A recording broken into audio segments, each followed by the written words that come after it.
Hello, beautiful people, and welcome back to Parenthood. I'm Neha, and this podcast exists to hold the full truth of parenting, not just the tender, glowing parts, but also the uncomfortable, inconvenient, identity shaking parts. In today's episode, I'm in conversation with Vivitsa Kohli, a potter and a business owner, partner of 8 years to Constantine, and mother to Maitreya, born in 2023. Vivitsa describes herself as ambitious, calculative, disciplined, and not particularly fond of unplanned things, which makes an unplanned pregnancy quite the plot twist. She speaks openly about first trimester depression, about fighting rest, about discomfort with the immense sacrifice asked of women, and about the tension between ambition and motherhood. And yet, she also speaks about love, amusement, and slowly retrieving herself as her child grows. Vivitsa, I'm really grateful you're here. Welcome to Parenthood. Thank you so much for having me. Let's begin with you. If you had to describe yourself in 3 words right now, who would you say you are? I think I'd go with the classic. I'm a mom Mhm. and a wife and a business owner. Wow. Yeah. And if Mm. your life at this moment were a chapter in a book, what would you call it? Um, I don't know if there's a name for this chapter. I think it's one of those things where as an ambitious woman who wants to have a life beyond, just the child and the family, you have to figure out some kind of balance, right? And you keep coming at it. You make so many mistakes, and there's so many frustrations. And I think this is one of those chapters in this journey where I think I'm doing a good job. Wow. I feel like I'm in a place where I'm not immediately anxious about the day. I'm not immediately thinking about all the difficult things that today has in plan for me. And I sleep with peace, I wake up with peace. So it's one of those chapters, where I feel like, okay, so much has been happening and all these three things have taken this, this, and this, and I think I can calculate how to do this, this, and this, and now it's good. Now it's going well. Sounds great. Sounds great. And you've been very clear that this pregnancy was unplanned and that you're not someone who does unplanned well. What was your reaction when you first found out? I think the first thought that I had was that I'm quite lucky that even without having to show up to this task with so much effort, like so many other people in this day and age have to. Yeah. You hear so many stories and just my close personal people. Like I know a lot of struggle with the conception. And the first thought I had when I looked at that positive test was, whoa, that just happened? That's it? That's what it took? One mistake, that's it? Yeah. Uh, and did you feel ready in any sense or completely Yeah, destabilized? I think we have always felt very, me and my husband have felt very stable in our marriage, stable in how we think of each other, how we view our family, what the future means to us. Like, we've never not been on the same page. So just, anything that sort of comes our way is dealt with a sense of calm. I Mm, don't think I'm ever rattled by challenges. Like I don't do unplanned well because I really like planning. And right. with the tremendous ambition that I have, I don't think you can go at it without planning.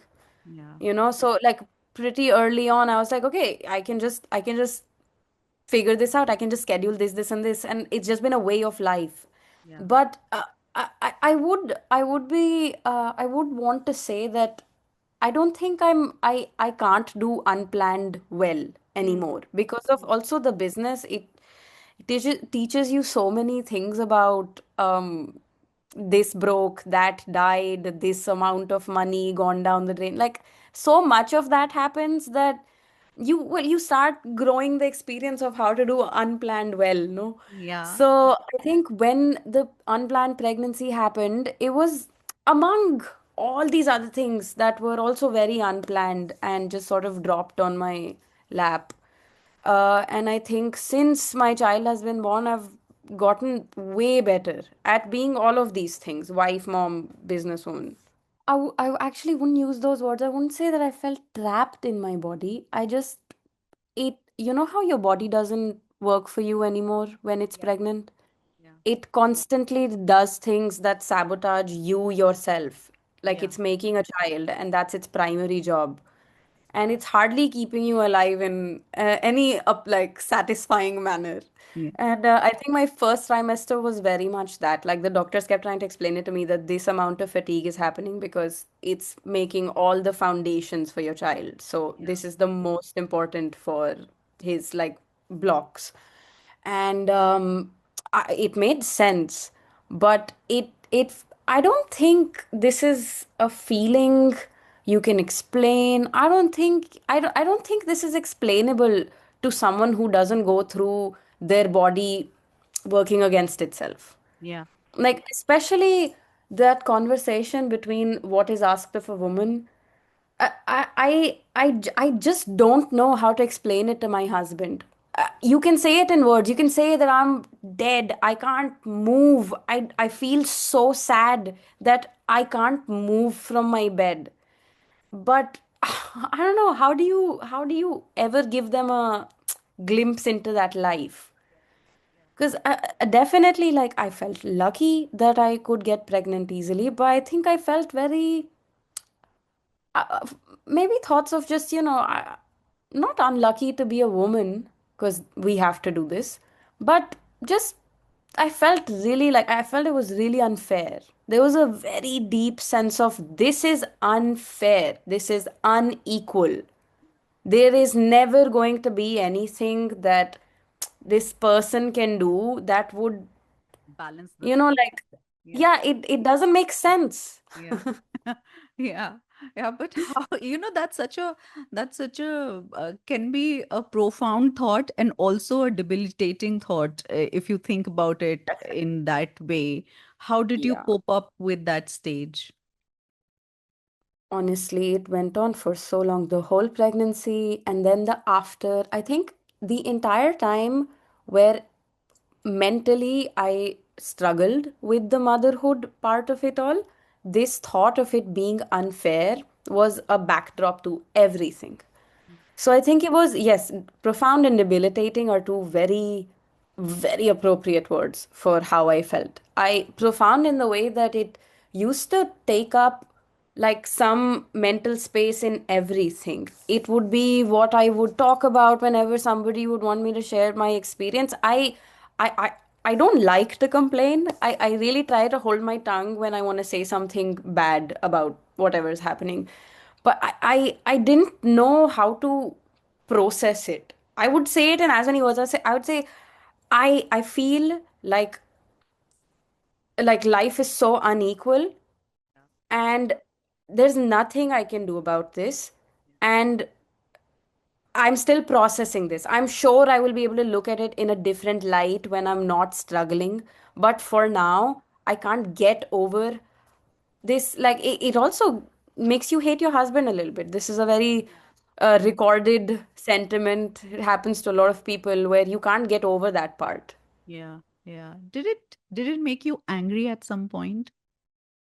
I was constantly angry. I think that's one of those things where I don't regret that about, because I don't think I would have been able to deal with it any other way. With the personality that I have and the way I live my life, it would make me angry to sacrifice more than somebody else. Yeah. And it would make me angry to um, not be able to do the one thing that I think I'm here to do as, as a human being. I think I'm here to make stuff and create stuff. It rules all of my behavior. And if anything stops me from doing that, I always recourse my life around it. Like I don't ever end up in a situation where I am not able to create. It Yeah. doesn't need to make money. It can fit so many other things, but Yeah. I can't stop making things.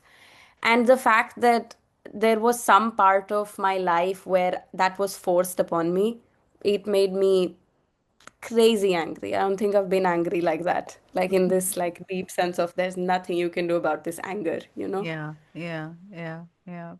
Did anything help? Mm, my husband joining me, like we were in a long distance marriage Yeah, because it was an unplanned pregnancy and we were figuring out our careers in our own countries, and we planned to sort of get together when we were ready to sort of have a house together. But suddenly I was pregnant and he had to figure it out with his work that he could come be with me for my pregnancy and then sort of get me here back to Israel so I yeah, could maybe deliver here because it would be easier logistically. But that couldn't happen. So he just sort of shifted to India. And in my second trimester, he joined me.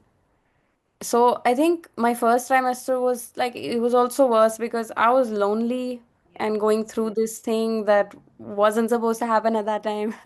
And it was debilitating. And it was extreme fatigue, just extreme. And it was coupled with extreme acidity, which was the one symptom that went throughout my pregnancy. Extreme acidity to a point where I felt like I was holding puke in my mouth yeah. all the time for 10 months.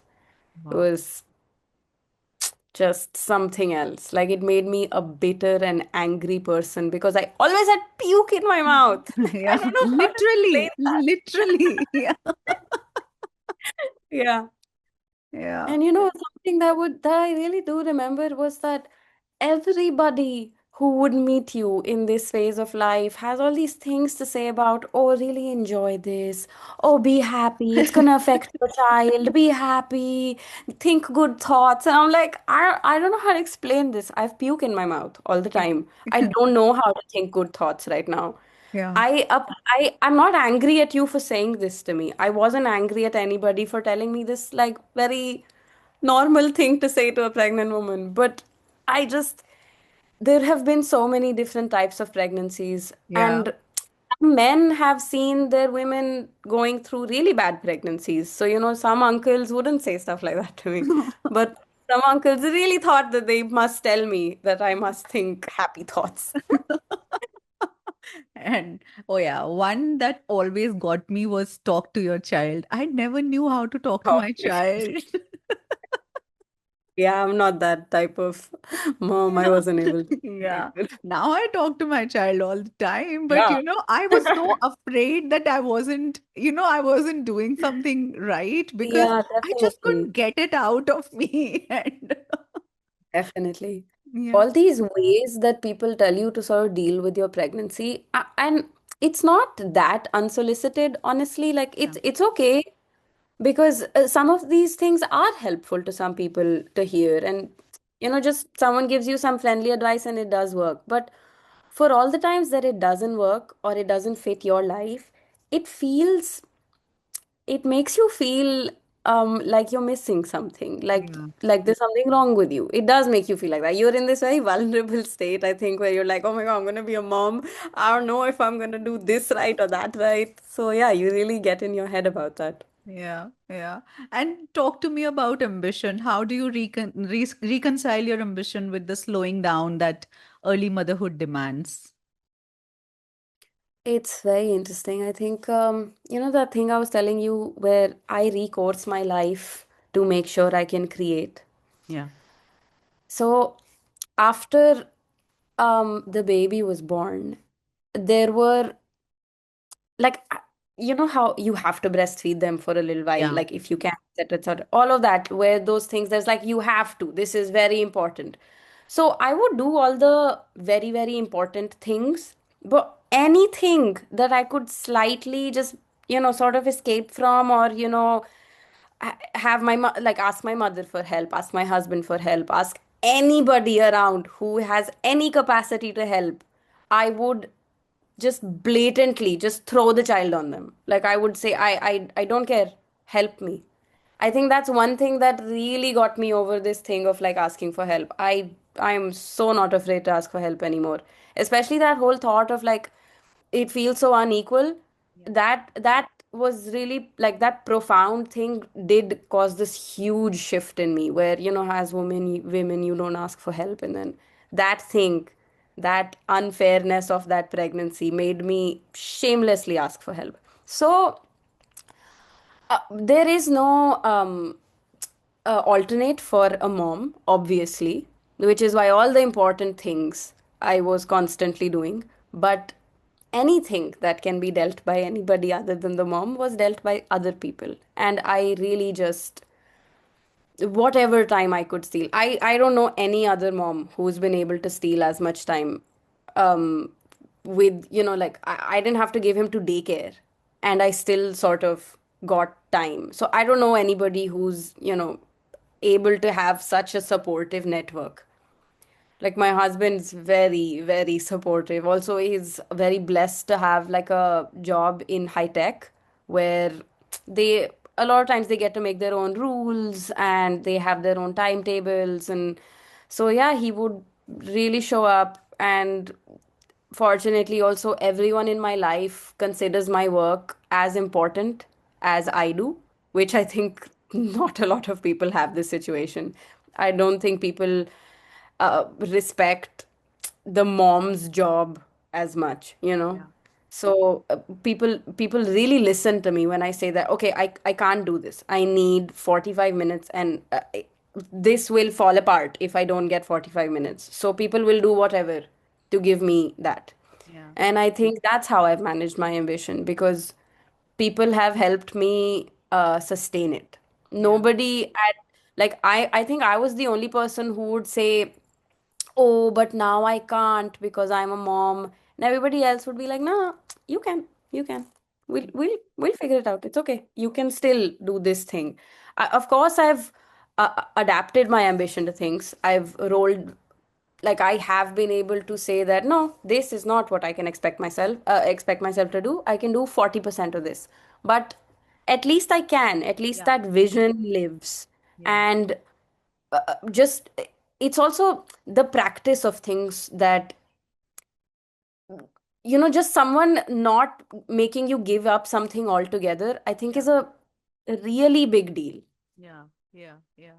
And did you ever feel that you're constantly negotiating with yourself because you had to now adjust kind of how much you could do, how much you could expect from yourself? Negotiating, maybe not negotiating, maybe just asking myself to calm down, I think is more, because personally my mind, it runs very fast in with what I want to do. Like I have always had like a to-do list that never ends. So I'm like five thoughts ahead of the reality of the situation. So I don't think I was negotiating. I think I was just telling myself to calm down. Yeah. Maybe that can be negotiating कि यार आपकी list में अगर 10 item है और आप actually सिर्फ 3 कर सकते हो. I don't know if I was negotiating. I was just really just intrinsically asking myself to not have 10, Yeah. to just really try to just have 3. What's wrong with you, Yeah. ऐसे. And I talk to myself in this like slightly derogatory manner quite often. But yeah, I'm trying to work on that to be a little nicer. But yeah, I think I've made myself expect less. I Hmm. have. Yeah. Yeah. And you said something which was so interesting to hear. You said despite all that discomfort, you love your child and you speak about the amusement he has Oh brought to yeah. your life. Oh So yeah, I tell really me, like my talk child. to me He's, about the amusement. It's just oh so yeah. Yeah, I'm a very goofy person, and I I think I bring out a goofy side in people around me also. So it was but natural that my child, who spent so much time with me, would end up being this like goofball who's always making jokes and making you laugh. So he's exactly that. And it's his primary objective in any situation to go there and do something funny. Or, I mean, he's a boy who's 2.5, so a lot of that means him like throwing something, or him, you know, a wrecking behavior a little bit, Yeah. aggressive boy behavior. But he's also sweet. Like, he'd say sorry when he's done something wrong, or he'd not do it. Like, there is Yeah. that, you don't hate him. He's Yeah. not being violent. He genuinely is just trying to be funny. So there is a lot of amusement in my life. I think I'm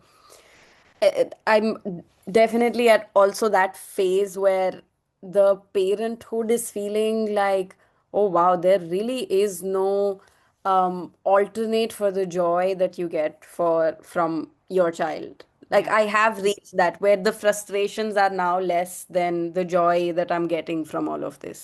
Yeah. Yeah. So that balance has already, and that's just, so that was, I think that was my one major thing that I'd been waiting for. Like, I was really, really waiting to just enjoy my child. Yeah. Because I used to read about this a lot. Like, what are other people doing? Are people as miserable as me? What are you? Do you really like your 6 month old? Because I'm really annoyed by my 6 month old. What do I Mm. do? And I used to read all this in lots of places where people would say, nobody thinks of having a child and then thinks of a 6 month old, and Yeah. constantly feeding them and making them stop crying. No one thinks of that. Everyone thinks of this tiny toddler running around doing funny things. Yeah. People want to have children because they think of this image. So Wow. it's okay. That's the best time. Yeah. It's okay to have the best time, like, and have to just put up with things till the best time comes in. Yeah. Yeah. And do you remember the first few moments when you started to enjoy his presence? Yes. That was, I think, almost 2 years. Like, maybe a month before that or something, I was starting to notice that my time with my child is starting to also be enjoyable than just a compromise in my life. Yeah. And I'm very straightforward with the way I speak Yeah. about this. Yeah. I know that it's quite taboo to say things about how not enjoying being a mother and all of that, but like, man, it really wasn't. It wasn't up until like a late point, I would say. I was like, this is just a struggle. This is Yeah. just a compromise. Yeah. Doesn't stop me from having another one, definitely. But it's just this, like, reality of the situation. Like, Yeah. I would like to just be able to speak it Mm. in this exact manner, that it was, Yeah. there are very few things that are fun. I'm a Yeah. very high energy, fun, speaks a lot, does a lot type of person. And a tiny baby doesn't do that stuff. Yeah. They can hardly move, they can hardly, like, comprehend things. It's quite tough to enjoy that for Yeah. fast. Yeah. Slow people, I've noticed, have a better time with like a smaller child. They're Yeah. chilling, child is chilling. They're like, "Oh, I'm so happy he doesn't walk here." I'm like, "Why are you joking? He doesn't walk. He does nothing. Aren't you bored? Aren't you annoyed? Why doesn't he do anything?" So what did he start to do so that you started enjoying that time with him? Talking. Uh-huh. Because also my child, has three languages that are primary. So Yeah. he was a late speaker. And that really changed my thing. It delayed a lot of my gratification because, like, communication was very important to me. And I think till a pretty late point, I was just trying to understand तू क्यों रो रहा है, तेरे को क्या चाहिए, मतलब इसमें most of the day was just going in like problem solving. And man, I don't know how to explain this to non-parents, but the sound of your child crying inconsolably for a very long time is one of the worst sensations. Not even experience ki, oh, I'm so sad for my child. Just it bothers your whole body. You would do anything to make that stop. But sometimes your child will not stop crying. So it's one of those things where those really, take more precedence sometimes. Yeah. This is horrible. Yeah. How do you fix this? Yeah. Yeah. Yeah. takes me back to that time where my son would cry and I would feel it, as you said, I would just feel it in my body, that whole crawling sensation, and I would just Yeah. hand the baby to my husband and like, take it, Yeah. and I need to, Yeah. I just can't deal with it. I, Exactly. Yeah, yeah. I've noticed I've noticed this literally like a face, like this, it's just like you will literally do this, if you had to deal with this situation any longer. It's such a human, like, deep response. It's very powerful. It can make you feel really bad about yourself also, yeah, yeah, yeah, and yeah, but you need to do what you need to do in that moment. Yeah, imagine.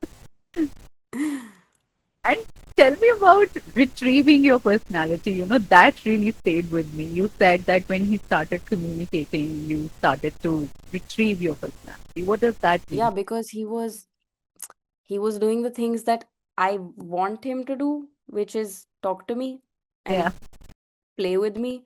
So I felt normal because I was being myself with my baby now. I wasn't constantly just trying to figure out how to make him not cry, yeah, you know. So it literally got me back to being me. yeah, yeah, yeah. And that makes me think, did you ever think or feel like you are disappearing into motherhood? Hmm. I think I see that or feel that only when I see people living young, free, carelessly in the way that I cannot afford to do. Like every time I pass by a bar, I see people on some Monday night, even, not even Monday night, any night, Yeah. just out having a beer or something with like five friends around. It's just, I don't think I've ever passed that situation without some part of my body going like, I don't know when that's ever gonna happen. That gone are the days. Like every single time. And I live pretty close to a street that's just full of bars. So it's my everyday reality where I see that situation. Oh, yeah, Yeah, yeah. Thanks for making me feel bad. really. But talking about retrieval and resurfacing, what parts of you are resurfacing now? Now that I'm able to give him to a kindergarten for 4 to 5 hours of the morning, it gives me a really nice set of time to, well, do yoga for myself, clean the house, make sure the kitchen's in a state that I can do something later in the day, at least for the house as a wife.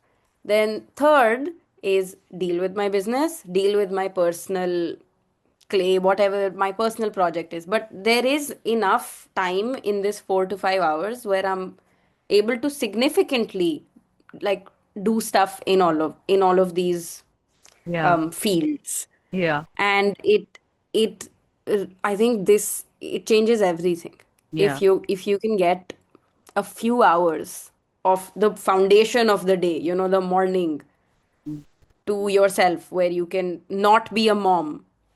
It makes being a mom for the rest of the day way easier. yeah. Yeah. And now I want to talk to you about your partnership. You've described your marriage as one where you depend on each other in a paramount manner to live the life you want to Yeah, live.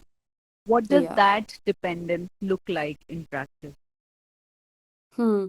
Um, eh, don't get me wrong, there's lots of fights about lots of things.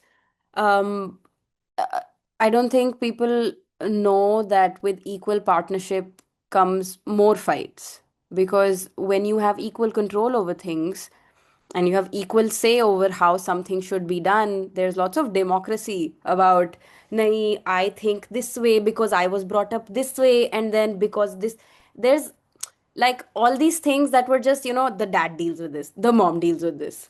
It's not there anymore. Now you guys are doing all of this together. So you're just Yeah. fighting about every part of your life. But I think I just still have a really good marriage. Like I'm just very, very set with my husband. No matter what the fights are, I still, like, 95% of my time is spent feeling very um sorted. Hmm. Like, I don't have questions whether this is right or that is right. Yeah. I just, I'm really lucky. It's also, I just live, जो हो रहा होता है मेरे दिन में, what my work needs, what my family needs, I just do. I don't ever have to think about how to do it or what to do. I really enjoy a life of just doing Hmm. and not having to think. Hmm. I don't know how to explain this better actually. Yeah. I Yeah. I think I've seen a lot of people, or I've heard lots of conversations where they're trying to problem solve people's behavior, or oh, this person deals with me this way, should I respond this way or should I respond that way, like all of this sort of thought that's completely absent from my life. Hmm. I just have this reality, and the reality is almost always, it's just manageable. Hmm. It's not good always, it's clear. Yeah. Life is very clear in the way we live it. Yeah. Yeah. So that partnership, I think, is a large part of that. I Yeah. feel very clear because my husband's this sort of a person who just, like, he says, what do you need? So this needs to happen. Okay, so the plan is this, and this. Hmm. There wouldn't be a, but should the plan even be this? Because I was thinking, there isn't much of that. Yeah. Yeah. Yeah. And how So is he as a father? he's a he's a really involved father, a very affectionate father, which I've never really seen, because in my own family, the way you show affection is you spend time with people.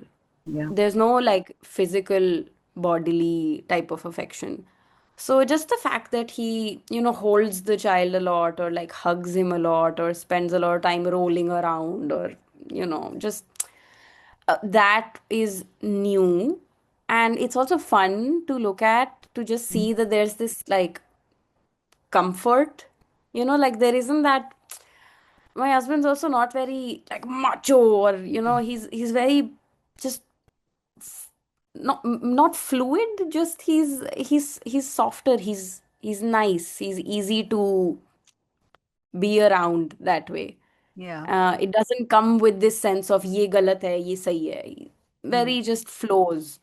So I really like that approach, um, as a father with the child, because with the child it's very important to not show up to this small child as a this is right and this is wrong, because first of all they don't even understand right and wrong till a way later age, like and around 2 they start to figure out what it is to say no, you Yeah. know so they're saying no to anything. They're saying no to every single thing you say in the day.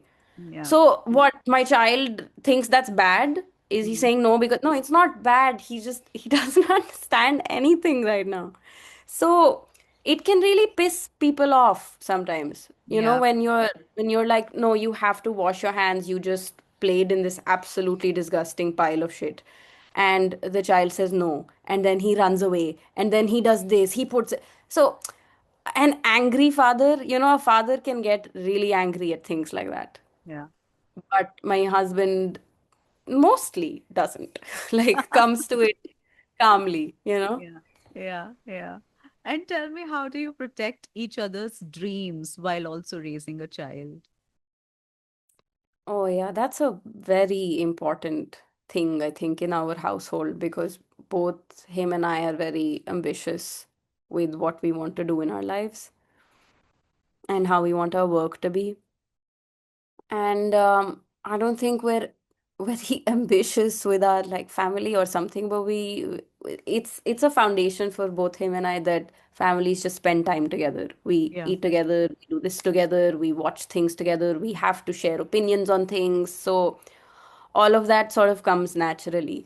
um the ambition part, I think there's a lot of communication around it. There's this, through a lot of fights, we started understanding how to present what we really need for our work so Yeah. that this other person can adjust it in their life and not be pissed off with the way you presented it. Or you didn't say that I need 20 minutes.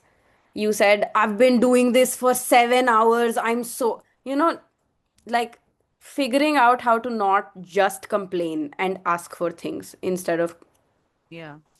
being mean to each other. Yeah. Wow. Wow. How did you learn that? I don't think I've fully learned it. I just think we have less fights now because of this. Like, I guess somewhere we're a little better. I do notice that I tiptoe a little bit more when I'm presenting something because I've had fights about A, B, and C. Now, when I'm presenting something, I'll be very mild about A, very mild about, like, Yeah. I know the trigger points now, Yeah. but we still fight, but well aware of trigger points. Yeah. Yeah. and and tell me about creating that's like you said your purpose of life sounds like you're here Yeah. to create, and it's Yeah. such a tactile thing that you are Yeah. in pottery. Has Yeah. motherhood in any way, do you think it has influenced the way you create? I mean, not just the Like, amount you create but also yeah, how yeah, you. yeah. Yeah. How I create, no. Content matter, definitely. Mm-hmm. I I'm a lot of my art also, it's very straightforward. It's not ki I've made this because it represents that. It's Yeah. never this represents that. It's just this is what it is. Yeah. This looks very cute because I want it to look cute because I think in my life women wearing sarees look absolutely adorable. So I'll make Yeah. it like this, and this way. Yeah. So a lot of my art now, I think about things as just, as a mom, I like this a lot. Like I'm planning to make very huge earrings of my child's face, just Hmm. fully his head, like sculpted. And Wow. like one side he's crying really badly, and one side he's like cackling with laughter. And I would love to wear this because eh, like the way that the women in the sari have made a huge impact on me, it's made a Yeah. huge impact on me that I just see my child constantly, and I'm not bored at all of seeing this tiny human do like insane things. Yeah. He's constantly amusing, so I would love to wear it, I'd Hmm. love to like make stuff around it. Yeah. So, yeah, I think it's just changed my content matter of life, but Hmm. not the way I approach things at all. I think, Hmm. I don't think anything really has significantly changed the way I approach things Yeah. somehow over Yeah. the years. Yeah. Yeah. What does a typical day look like for you right now? I on the weekdays I get a free, not a free, like I wake up, I have to get the baby ready. He has to eat a little bit before we get ready. There's like 7,000 things he needed to talk to me about, and he needs to cry about five things that I maybe even slightly said no to. And there's the whole like drama in the morning. Then I go drop him. Sometimes I have to drive my husband to the train to drop him so he can commute also. And I make it back by 9:30. I do my yoga. I alternate between my studio India business work and my own work. I clean the house in tiny windows of breaks of these things, do the laundry, do the dishes, all of this in breaks, windows of time. And by afternoon 2:15, I have to go pick up the baby. And after the baby comes back, nothing significant happens. Yeah. Literally, like chores go down to maybe 5%.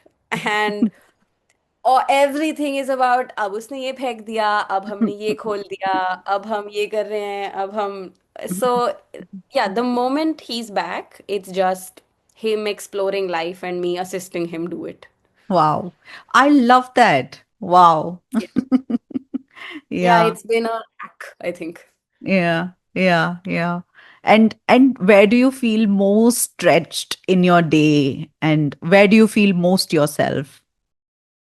Um, where do I feel most stretched? Like stretched thin? I Yeah. think right before the end of the day, by like 6, 7, it gets hard. Yeah. You're tired. You're like, I can't wait. I can't wait for it to be bedtime, please. And the child is getting more and more.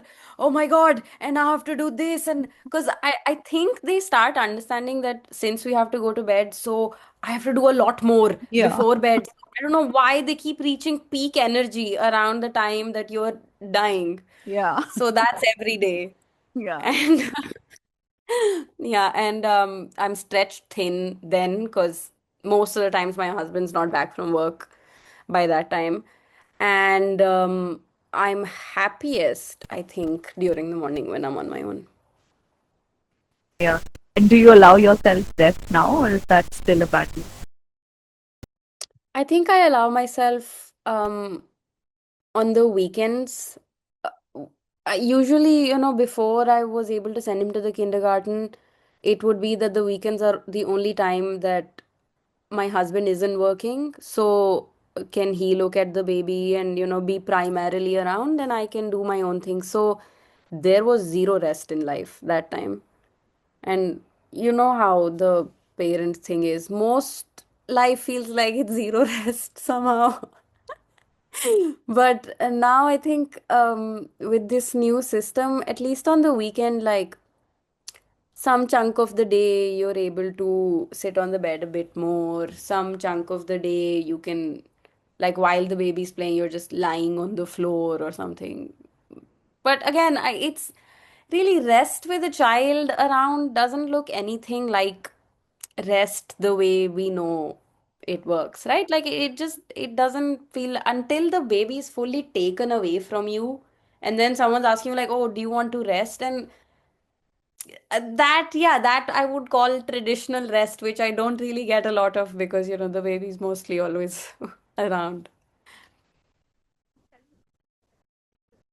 Oh, I'm sorry, I don't hear you for some Okay. reason. Can you hear me Yeah, now?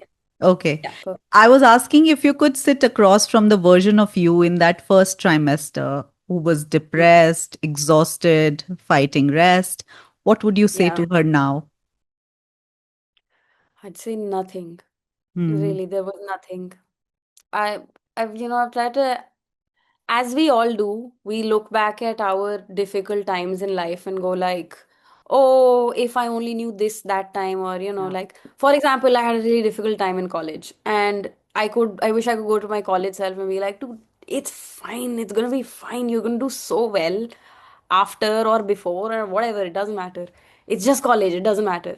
But that time, I don't think you can say anything Hmm. to somebody who can do nothing else. Hmm. They can do nothing else but live that reality of their body being like this to them, where they can't escape it in any form of, like your body has to do something for you to, disconnect from this feeling of Yeah. nothing happens. Because nothing happens. What Yeah. will I tell her? Yeah. Can't tell her. She has to go through it. She'll figure it out. She'll just make it through, I guess. Days Yeah. will pass. Yeah. Yeah. Days have passed. Yeah. Yeah. And Yeah. and tell me, my last question for you Mm. for today Hmm. is, and what is that one thing about motherhood that no one prepared you for? Hmm. How much of you throw away? Like your Vivitsa Kohli as a human being is not really here anymore.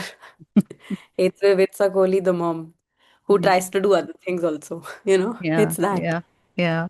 Yeah. And people who don't like really live around that reality don't know this about me. So sometimes when they're talking to me, that sort of ignorance or just that sort of, like not having any idea of how depleted moms become after Yeah. they have children.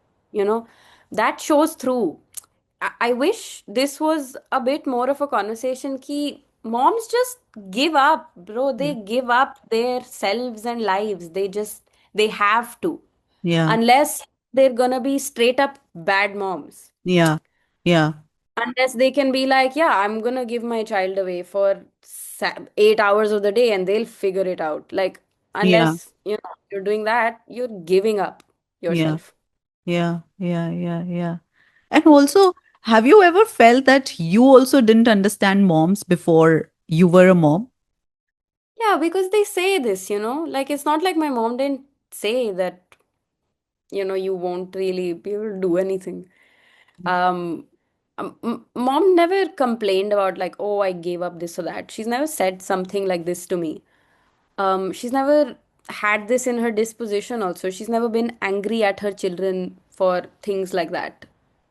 Yeah. But it is basic conversation. Like it does come up while Yeah. you're living life. You get to know that, oh yeah, moms give up a lot. Yeah. But don't I, I don't think we're doing a good job of saying it. I don't think it's not reflecting. Varna, these people that I'm having some business conversation with who have just gotten to know that I'm a mom to like a 1 year old will be speaking to me a little differently. They would be asking different questions. But no, they don't. They think that yeah, she's talking to me, so she clearly has time, so Yeah. she'll be able to do this. It's very different. I don't think it comes into people's consciousness ki bro, moms do not have a life of their own. Yeah. Everything is just about this child. Yeah. Yeah. Yeah. So true. So true. Yeah. Oof. I'm having goosebumps after goosebumps. Thank you, Vivitsa. Thank you for speaking with me. And thank you for speaking about discomfort without masking it in gratitude. Because, that is one thing that we always get that, oh, this Yeah, is, but I'm so thankful. But I'm so thankful. So yeah. I just really, really respect you for that. Thank you so much for speaking with me. Thank you so much. I really wish ki women would just feel slightly less. Sorry, one second. I've lost you. One second. Yeah, Sorry. yeah, Yeah. I really wish women would feel less bad about, I don't know, being able to complain about things, yeah, husband, parents, children, especially children. It's okay that it was a really bad experience. It's okay. yeah. It's I- we're all just trying to like keep it all together. That's our role. We're like caregivers, etc., etc. I Yeah, get that. I just don't think it you can keep showing up to that job, but just show up to it with this honesty. Like yeah, be honest. Like your child was really annoying you. Be honest. yeah, It's okay. yeah, yeah. Yeah. Thank you. Thank you so much for being honest with us. And Thank you so much for allowing this. Yeah, that yeah, it feels really nice. yeah. Thank you. And to everyone listening, if this episode resonated, share it. Follow Parenthood, leave a review if you can. Until next time, this is Neha Garg signing off. Bye bye.